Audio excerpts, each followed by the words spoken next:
محترم حاضرینو،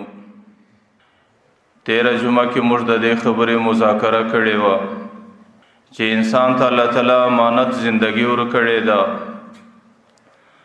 او دې امانت زندگی کې د انسان پر ذمه باندې ډېر زیات حقوق راځي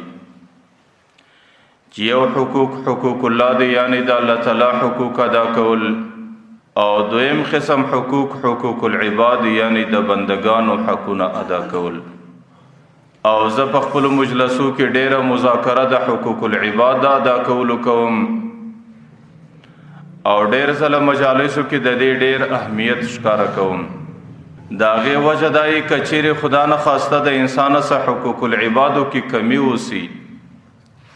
په هغې کې د انسان څخه کوتاهي اوسي، نو بیا د هغې تلافي کول، د هغې معافي کول انسان ته ډیره ګران او مشکله وي. نو چې د کم چې تلافي او معافي سړي ته ګران او مشکله ده،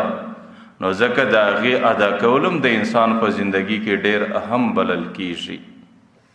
او په ټولو بندگانو کې، په ټوله انسانیت کې چې انسان ته څومره قریب انسان بلل کیږي، هغه بنده دی، هغه انسان دی، هغه زنانه ده چې د بنده او د انسان په نکاح کې راغلی. چې کومه زنانه د انسان په نکاح کې راسي او د انسان په سر باندې ناست دی او د انسان په کور کې د انسان سره د هغې زندگی تیریږي، نو په ټوله انسانیت او په ټولو بندگانو کې هغه سړي ته ډېر قریب وي. لکه قرآن کریم هغې د انسان دپاره لباس بللی دی، او نارینه د دې زنانې دپاره لباس بللی دی. لکه د لباس د انسان د جسد و د بدن سره څومره قریب او نږدې تعلق دی، دغه رقم د زنانې د نارینه سره د غومره نږدې تعلق دی. لکه د لباس د انسان د بدن سره څومره قریب تعلق دی، دغه رقم د نارینه هم د زنانې سره د غومره تعلق دی. او چې کله تعلق په درمیان کې سره ډیر سو، د هغې وجه دا ده چې د دوی په مابین کې د نکاح رشته ده، د دوی په مابین کې د نکاح قرابت دی، او د دوی په درمیان کې د نکاح معاهده ده. او نکاح زموږ د ایمان کمال دی، او نکاح زموږ د اسلامي تعلیماتو ډیره لویه حصه بلل کیږي. که چیرې یو نوجوان نارینه دی یا نوجوانه زنانه ده، هغې د بلوغ عمر ته ورسیږي چې هر څومره نیکه زندگی تیره کی، هر څومره په عباداتو کې زندگی تیره کی، لیکن چې در څو پورې هغې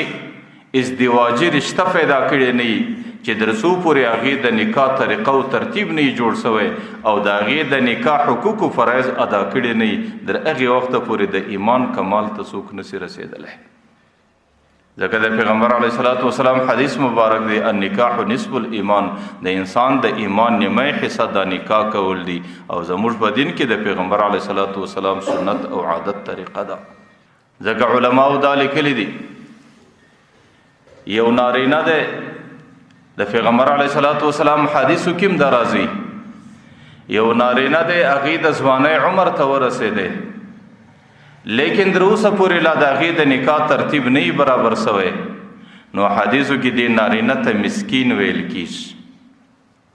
او کومه زنانه چې د بلوغ حد ته ورسیږي او د هغې د نکاح ترتیب نه جوړ شوی، نو حدیثو کې دې ته مسکینه ویل کیږي.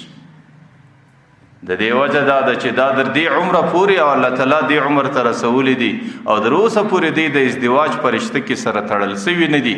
او در اوسه پورې د دوی په مابین کې د پیغمبر سنت طریقه نکاح پابنده سوې نه ده، نو ځکه دا قابل رحم دي او دې ته مسکین ویل کیږي، او پر دې باندې دا د رحم مستحق بلل کیږي. لکه زموږ علماو دا لیکلي دي،